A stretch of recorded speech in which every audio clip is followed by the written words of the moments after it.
अस्सलाम वालेकुम। बास फिरकों के उलमा का कहना है कि इंजीनियर मोहम्मद अली मिर्जा को मत सुनो वरना गुमराह हो जाओगे। सबको सुन लो मगर इंजीनियर मोहम्मद अली मिर्जा से बच के रहो, वो दौरे हाजिर का सबसे बड़ा फितना है।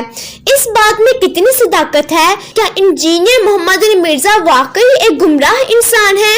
क्या वो लोगों को ऐसी तालीमात दे रहे हैं जो इस्लाम के बिल्कुल मुनाफी है, या फिर ये उलमा कराम का जाती बुग़्ज़ है कि वो अपने मुखालिफ को तो सुनने की तरगीब दे रहे हैं लेकिन इंजीनियर मोहम्मद अली मिर्जा को सुनने से मना कर रहे हैं। आखिर इंजीनियर मोहम्मद अली मिर्जा ऐसी कौन सी तालीमात दे रहे हैं कि तमाम फिरकों के उलमा इनकी शदीद मुखालफत करते हैं? इसको जानने के लिए हम आपको इंजीनियर मोहम्मद अली मिर्जा साहब की वीडियो की तरफ लिए चलते हैं। अच्छा जी, बाज़ फिरकों के उलमा का कहना है कि इंजीनियर मोहम्मद अली मिर्जा को मत सुनो वरना गुमराह हो जाओगे। वाह, सबको सुन लो मगर इंजीनियर से बच के रहो, वो दौरे हाजिर का सबसे बड़ा फितना है। आप क्या कहेंगे? मैं भी यही कहूंगा कि मैं दौरे हाजिर का सबसे बड़ा फितना इस एतबार से हूं, अरबी वाला फितना आजमाइश। वो आजमाइश तो है, जब वक्त का पैगंबर अपने जमाने में काफिरों के लिए आजमाइश बनता है, तो आज के दौर में भी जो पैगंबरों की दावत को आगे लेके चल रहा है और उनकी दावत को उनकी भोली भाली उम्मत तक पहुंचा रहा है, वो भी इनके लिए फितना तो बन जाएगा। तो ये बाज़ फिरकों के उलमा नहीं है, ये सारे फिरकों के उलमा का कहना है। ये बिल्कुल इसी तरह ही कर रहे हैं, मुझे पता है। और इसको हम वो कहते हैं कि ये पिच खोदना चाहते हैं। अपनी बारी ले चुके हैं, अब जब हमारी बैटिंग की बारी आई तो कहते पिच खोद दो, खेडने नहीं ना दो, इंज ते ना करो ना अल्लाह जो बंदो, ऐ कोड़ा ते हम असी भी खेड रहे हैं, तुसी भी खेडो, पब्लिक खुद फैसला करेगी। तो ये पिच खोदने वाली इजाजत तो इनके पास अब इख्तियार भी कोई नहीं है, क्योंकि यूट्यूब पे तो इनका इख्तियार कोई नहीं है। यूट्यूब को बंद नहीं करवा, 1.5 अरब मुसलमान मिलकर जो है वो यूट्यूब से गुस्ताखाना वीडियोस नहीं डिलीट करवा सके, तो वहां ये 1.5 इंच की मस्जिदों वाले लोग जो है वो किसी की वीडियोस क्या डिलीट करवा सकते हैं?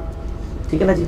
तो यूट्यूब को एक चैनल नहीं, हजारों चैनल चल रहे हैं, हम तो सिर्फ 1-2 चैनल लेके चल रहे हैं ना। हमसे ज्यादा व्यूअरशिप उन चैनल्स की है जिसपे हमारी वीडियोस चल रही है, जो कोई सऊदीया से चल रहा है, कोई अमेरिका से चल रहा है, जो मुझे पता ही नहीं कि किन लोगों ने बनाए हुए हैं। ठीक है ना। पाकिस्तान में अगर कोई रूल भी होगा तो ज्यादा हमारे तक लग जाएगा, लेकिन वो वीडियोस जो चढ़ी हुई है वो तो दूसरों ने चढ़ाई हुई है। यूट्यूब पे कोई कदर नहीं ला सकती, और फ्रीडम ऑफ एक्सप्रेशन है। तो ये जो कहते हैं ना, ये पिच खोदना चाहते हैं और ये चाहते हैं कि हमारी बात, क्योंकि इनको पता चल गया कि हमारे पास इन बातों के जवाब कोई नहीं है, हमें अपनी पब्लिक का सामना करना पड़ता है, तो बेहतर यह है कि पब्लिक की मत मार दो। अब मैं कहूंगा कि इनके बुजुर्ग जो उस जमाने में थे, उन्होंने नबी अलैहिस्सलाम के बारे में भी यही बात की थी। अऊज़ु बिल्लाहि मिनश शैतानिर रजीम। वक़ाल अल्लज़ीना कफ़रू ला तस्मऊ लिहाज़ल क़ुरआन वल्गौ फ़ीही लअल्लकुम तग़लिबून। काफिर कहते हैं कुरान जब पढ़ा जाए ना, इसको मत सुना करो और शोर मचा दिया करो ताकि तुम गालिब आ जाओ। तुम कुरान पे तभी गालिब आ सकते हो जब कुरान की दावत पेश की जाए, तो तुम पिच खोद दो, तुमने कोई सुननी ही नहीं है। तो जो ये बात करेगा कि बात सुननी नहीं है, उसको तो हिदायत मिल नहीं सकती। अल्लाह ताला फरमाता है कुरान हकीम के अंदर, सूरतुल अनाम की गालिबन 36 नंबर आयत है, अगर मैं भूल नहीं रहा। अऊज़ु बिल्लाहि मिनश शैतानिर रजीम, बिस्मिल्लाहिर रहमानिर रहीम। बहुत जबरदस्त आयत मुबारक है इस हवाले से। हाँ, 36 ये सूरतुल अनाम की। इन्नमा यस्तजीबुल लज़ीना यस्माऊन, हक बात वही कबूल करते हैं जो बात सुन लेते हैं। वल मौता यबअसुहुमुल्लाहु सुम्मा इलैहि युरजऊन, और जो मुर्दे हो चुके हैं, अक्ल के अंधे मुर्दे, ये क़यामत वाले दिन ही उठाए जाएंगे। यानी अल्लाह ताला जो दुनिया में कहता है बात सुननी नहीं है, उनको कभी भी हिदायत नहीं मिली। और जब क़यामत वाले दिन फिर ये क्या कहेंगे? वक़ालू लौ कुन्ना नस्मअु व नअक़िलु मा कुन्ना फ़ी अस्हाबिस सईर। काश दुनिया में हमने बात सुन ली होती, अपनी अकल इस्तेमाल की होती, आज हम दोस्तियों में ना होते। वहां कहेंगे काश सुन ली होती, यहां कह रहे मत सुनो, वहां कहेंगे काश सुन ली होती, आज दोस्तियों में ना होते। तो अल्लाह फरमाता है फ़अतरफ़ू बिज़ंबिहिम, इन्होंने अपने असली जुर्म का इतराफ कर दिया। फ़सुहक़न लिअस्हाबिस सईर, लेकिन आज इन दोस्तियों के ऊपर फिटकार हो। ये तो था इल्मी जवाब। आप जरा फकीह वाला जवाब भी सुने। इनसे कहें कि आप जरा हमें उलमाए हक्का की लिस्ट बना के दें। वैसे तो उलमाए हक है, पंजाबी में हक्का होता है। आप जरा हमें लिस्ट बना दें उलमाए हक्का की के कौन से हैं, तो आपको हैरानगी होगी, अपने फिरके के अलावा सारों को ये गुमराह कहेंगे।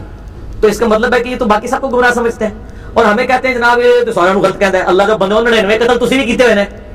जब एक फिरका अपने अलावा सबको कह रहा है कि गलत है, तो 99 कत्ल तो उसने भी किए हुए, 99 को तो वो भी गलत कर रहा है। हमने क्या जुर्म किया? हमने सेंचुरी कर ली है कि हमने कहा आप भी गलत हैं। बस ये एक स्टेप हमने तय किया। क्या किसी बरेलवी आलिम दीन ने जो सिखा हो, जिनको माना जाता हो, कभी ये स्टेटमेंट दिया कि हाँ जी हम ताइफा मंसूरा है, जन्नती गिरोह हम है, लेकिन हमारे जो देवबंदी अहले हदीस और शिया भाई हैं, ये भी एक ना एक दिन अज़ाब भुगत के जन्नत में चले ही जाएंगे, क्योंकि है तो हमारे मुसलमान भाई हैं? कभी सुना है? यही स्टेटमेंट किसी देवबंदी से सुनी है? कभी किसी शिया से सुनी है कि जी सुन्नी हमारे भाई हैं, एक ना एक दिन ये भी जन्नत में चले जाएंगे? اس کا کیا مطلب ہے؟ سب ایک دوسرے کو مسلمان نہیں مانتے, صرف کہتے ہیں کہ یہ مسلمان ہے, مانتے کوئی نہیں ہے. ورنہ یہ لکھ کے دیں, یہ لکھ کے دے نہیں سکتے. یہ ٹی وی ٹاک شوز میں آگے بات کرتے ہیں. تو ان کو کہیں کہ اچھا آپ کہتے ہیں انجینئر صاحب کو نہیں سننا چاہیے, تو آپ کے کہنے پہ ہم انجینئر صاحب کو نہیں سنتے, لیکن وہ فلاں عالم صاحب تو کہتے ہیں آپ کو بھی نہیں سننا چاہیے, تو اب ہم اس عالم صاحب کی بات مان کے آپ کو سننا چھوڑ دیں؟ کہ نہیں نہیں نہیں نہیں. تو جو چیز آپ دوسروں کے لیے پسند کر رہے ہیں اپنے بھی کیوں نہیں پسند کر رہے ہیں؟ اگر آپ کہہ رہے ہیں فلاں کو نہ سنیں تو باقی لوگ بھی تو کہتے ہیں.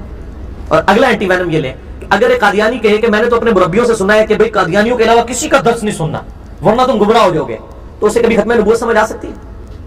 بس باقی بھی اس کے اوپر قیاس کر لیں کہ اگر ہر فرقہ اپنی 1.5 کی مسجد میں اپنے آپ کو بند کر کے کہ میں نے دوسرے کی بات نہیں سننی, اس کو بھی سمجھ آ سکتی ہے. تو جو چیز آپ اپنے لیے پسند کرتے ہیں نا, اپنے بھائیوں کے لیے بھی پسند کریں. اور ہم تو کبھی بھی رسک نہیں لیتے. میری الحمدللہ پچھلے 10 سال میں جتنی ویڈیوز ہیں, ناٹ اے سنگل ویڈیو میں آپ کو یہ بات ملے گی, بلکہ میں ہمیشہ ترغیب دلاتا ہوں کہ ساروں کی بات سنیں, اس کے بعد اینڈ پہ انجینئر صاحب کی سنیں, آپ کو پتا چل جائے گا کس نے آپ کے ساتھ ہاتھ کیا ہوا ہے. ہم تو کہتے ہیں لوگوں کی بات سنیں, یہ کہتے ہیں اس کی نہ سنیں. تو ان کے کہنے سے کچھ نہیں ہونا, یوٹیوب پہ پابندی نہیں لگنی. ٹھیک ہے. وہ ہمارے آفس کے کولیگ تھے, تبلیغی جماعت سے وہ تعلق رکھتے تھے, بڑے اسٹانچ. تو ایک دن مجھے آگے آفس میں کہتے ہیں انجینئر صاحب کل میں دیکھا اپنے منڈے نو انہیں تھوڑا کلپ لایا ہوا سی. اچھا, تو میں اپنے دماغ میں سوچ رہا تھا کہ انہوں نے کبھی بھی اپنے بیٹے کو اس کی اجازت تو نہیں دینی تھی کہ ان کا بیٹا میرے درس میں آ کے میرا درس سنے. تو انجینئر صاحب نے کیا کیا, ان کے گھر کا گیٹ کھولا, ان کے بیڈ روم کا دروازہ کھول کے بیڈ روم کے اوپر ان کے بچے کے ہاتھ میں جو موبائل تھا اس میں خود جا کے گھس گئے یوٹیوب کے ذریعے. اس کو کون روک سکتا ہے؟ یہ وہ سمندر ہے, یہ وہ سونامی ہے جس کے آگے کوئی بند نہیں باندھ سکتا, سوائے اس کے کہ یہ کہنا. اور یہ بات سمجھیں, یہ بھی اپنی پبلک کو وہ کہہ رہے ہوتے ہیں, ان کو پتا ہے ہماری پبلک نے, ہماری کچھ 4-5 بندوں نے بات سننی ہے, دوسرے نے ان کے کہنے پہ آپ بے فکر ہیں ان کو. یہ جب وہ کوئی دیا بجھنے لگتا ہے نا تو ایک دفعہ بھڑکتا ہے, تو انشاءاللہ تعالی یہ بھڑک کے ان کو پتا ہے کہ ان کا دعوت و تبلیغ کے والے سے آخری وقت آ چکا ہے. جی ناظرین, ویڈیو سے آپ کو پتا تو چل ہی گیا ہوگا کہ انجینئر محمد علی مرزا صاحب کی رائے تمام علماء سے برعکس ہے, بلکہ انجینئر محمد علی مرزا صاحب کا تو یہ کہنا ہے کہ آپ سب کو سنیں اور بعد میں ہماری بھی سنیں اور فیصلہ اپنے دماغ سے کریں کہ کس کے دلائل قرآن و احادیث کی روشنی میں زیادہ مضبوط ہیں, اور جس کی رائے آپ کو قرآن و سنت سے قریب تر لگے آپ اس کی بات پر عمل کریں. اللہ تعالی ہم سب کو قرآن و سنت کی روشنی میں زندگی گزارنے کی توفیق عطا فرمائے, آمین. ویڈیو پسند آئی ہو تو لائک, شیئر اور ہمارے چینل کو سبسکرائب ضرور کیجیے گا, اور کمنٹ باکس میں اپنی رائے کا اظہار ضرور کیجیے گا. اپنی دعا میں یاد رکھیے گا. اللہ حافظ.